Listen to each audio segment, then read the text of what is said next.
हम HIV ads के बारे में पढ़ रहे थे। मैं doctor Prakash Chandra Sharma, department of zoology, SPC government college Ajmer. आज हम अपॉर्चुनिस्टिक इन्फेक्शन जो HIV एड्स के दौरान डेवलप होते हैं उनके बारे में बात करेंगे। तो ये अपॉर्चुनिस्टिक इन्फेक्शन तब होते हैं जब स्टेज 3 में एड्स में आने के बाद में व्यक्ति का इम्यून सिस्टम इतना बुरी तरह से प्रभावित हो जाता है कि तरह तरह के रोग जो सामान्यतः नहीं पनपते, सामान्य व्यक्ति के अंदर जो प्रभावी नहीं हो पाते, वो भी यहाँ प्रभावी हो जाते। इस तरह के इन्फेक्शंस को जो सामान्यतः रोग नहीं होते लेकिन बैड इम्यून सिस्टम की स्थिति में रोग हो जाते हैं, तो उन्हें हम अपॉर्चुनिस्टिक इन्फेक्शन कहते हैं। सबसे पहले हम बात करते हैं कैंडिडियासिस की।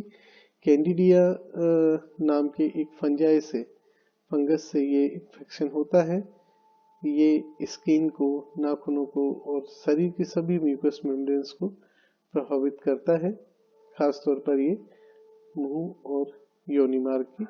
और कैंडिडियासिस को हम अपॉर्चुनिस्टिक इन्फेक्शन तभी मानते हैं जब ये परसिस्टेंट इन्फेक्शन माउथ या वेजिना में हो, अदरवाइज इसको OI का केस नहीं माना जाता। सेकंड जो है वो है इन्वेसिव सर्विकल कैंसर, जो कि सर्विक्स से स्टार्ट होता है और इन्वेसिव हो जाता है, यानी कि स्प्रेड करता है बॉडी के अन्य पार्ट में।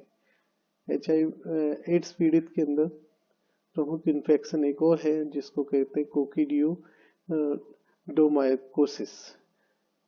ये कोकीडियोइडिस फंगस के जरिए होता है। इसे वैली फीवर, डेजर्ट फीवर भी कहते हैं और ये स्पोर्स को इनहेल करने के कारण हो सकता है।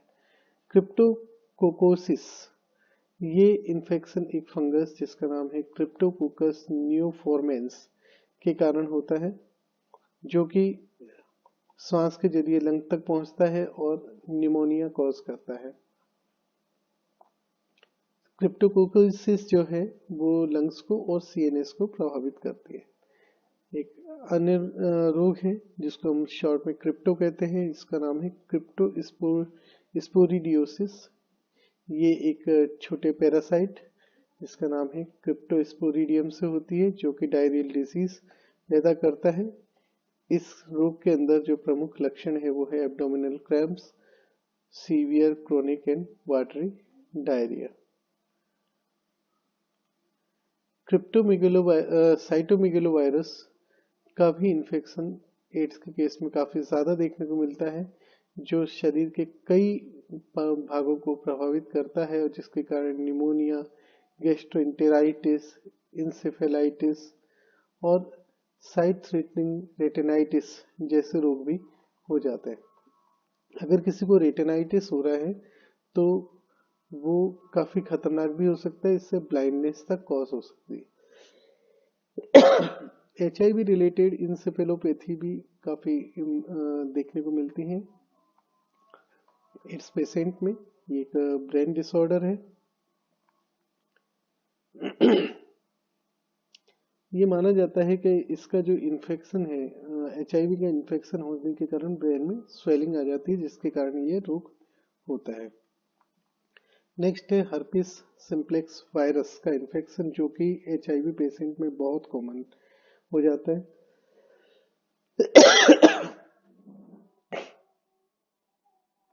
लेकिन ये कोई ज्यादा मेजर प्रॉब्लम क्रिएट नहीं करता।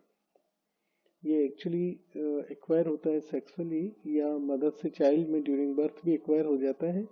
लेकिन जिन लोगों में नॉर्मल हेल्दी इम्यून सिस्टम है वहाँ ये लेटेंट या इनएक्टिव फॉर्म में रहता है। लेकिन इम्यून सिस्टम सप्रेशन की स्थिति में, स्ट्रेस, ट्रॉमा, अदर इन्फेक्शन की स्थिति में ये रीएक्टिवेट हो जाता है और सिम्टम प्रकट होते हैं। इसके अंदर पेनफुल कोल्ड सोर्स होना, जिसको फीवर ब्लिस्टर्स भी कहते हैं, जो माउथ के चारों तरफ, और पेनफुल अल्सर्स खासतौर पे इनस के चारों तरफ इसमें हो जाते हैं। और जिनका इम्यून सिस्टम सीवियरली डैमेज्ड है, लाइक HIV के केस में हम देखें तो वहाँ पर ब्रोंकस के अंदर इन्फेक्शन ही कॉज करता है, निमोनिया भी कॉज कर देता है, साथ साथ इसोफेजाइटिस भी इसके कारण हो जाती है। ये HIV एड्स पेशेंट में काफी कॉमन वायरस है। इसके अलावा हिस्टोप्लाज्मोसिस, ये हिस्टोप्लाज्मा नाम के फंगस से होती है। लंग्स में ये डेवलप होता है और इसके भी सिम्टम फ्लू या निमोनिया के जैसे होते हैं। जिनका इम्यून सिस्टम काफ़ी ज़्यादा डैमेज है उनके अंदर प्रोग्रेसिव डिसेमिनेटेड हिस्टोप्लाज्मोसिस हो जाती है और ये दूसरे ऑर्गन्स तक भी पहुंच जाता है। काफ़ी कॉमन एक इन्फेक्शन जो HIV पेशेंट में देखने को मिलता है और जो कि काफ़ी थ्रेटनिंग हो जाता है, दैट इज KS कापोसी सार्कोमा। ये वायरस के कारण होता है जिसको हम कहते हैं KSHV कापोसी सार्कोमा हर्पिस वायरस या HHV8 ह्यूमन हर्पिस वायरस 8। ये स्मॉल जो ब्लड वेसल है उसके अंदर एबनॉर्मल ग्रोथ कराता है और ये शरीर में कहीं भी हो सकती है। तो इसके कारण फर्म पिंक या पर्पल स्पॉट्स स्किन के ऊपर दिखाई देते हैं जो कि रेज्ड होते हैं और फ्लैट होते हैं। ये लाइफ थ्रेटनिंग भी हो सकती हैं जब ये बॉडी के अंदर के organs like lymph nodes, lungs, intestine आदि में डेवलप हो जाए। ये काफ़ी कॉमन इन्फेक्शन है। नेक्स्ट जो आपको देखने को मिलती है बीमारी HIV पेशेंट में वो है अपॉर्चुनिटी इन्फेक्शन लिम्फोमा। लिम्फोमा का मतलब होता है कैंसर ऑफ लिम्फ नोड्स और लिम्फेटिक टिश्यू, जो कि काफ़ी लाइफ थ्रेटनिंग हो जाती है। इसमें कई तरह के लिम्फोमा या HIV केस में दिखाई से एसोसिएटेड मिलते हैं, जिनमें नॉन हॉकिंस लिम्फोमा और हॉकिंस लिम्फोमा शामिल हैं। एक अन्य कॉमन इन्फेक्शन जो इनमें मिलता है वो है ट्यूबरकुलोसिस या TB। ये बैक्टीरियम माइकोबैक्टीरियम ट्यूबरकुलोसिस के माध्यम से होता है जो कि एयर के जरिए स्प्रेड होता है, जो कि कफ, स्नीज, स्पीक आदि से ट्रांसमिट हो सकता है। और इसके अंदर जो लंग्स हैं वो इन्फेक्ट होते हैं। Cough, tiredness, weight loss, fever, night sweats इसके कॉमन सिम्टम होते हैं। न्यूमोसिस्टिक निमोनिया या PCP, ये फंगस है न्यूमोसिस्टिक जेरोविसी, उसके जरिए होता है। निश्चित तौर पे ये तब हो रहा है जब इम्यून सिस्टम वीक हो रहा है। और इसका जो फर्स्ट साइन ऑफ इन्फेक्शन है वो है difficult breathing, high fever, dry cough. Next है निमोनिया, जो कि काफ़ी कॉमन इन्फेक्शन है, लाइफ थ्रेटनिंग इन्फेक्शन है एड्स पेशेंट में।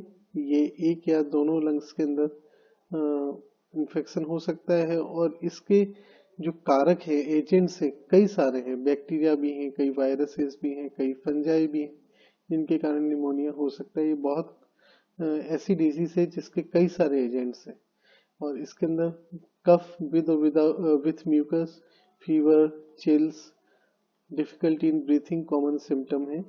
और HIV के कारण जिनका इम्यून सिस्टम बैडली डैमेज हो चुका है उनके अंदर ये most common and life threatening disease है, जो कि स्ट्रेप्टोकोकस न्यूमोनियाई, न्यूमोकोकस जिसे कहते हैं, उसके जरिए भी होती है।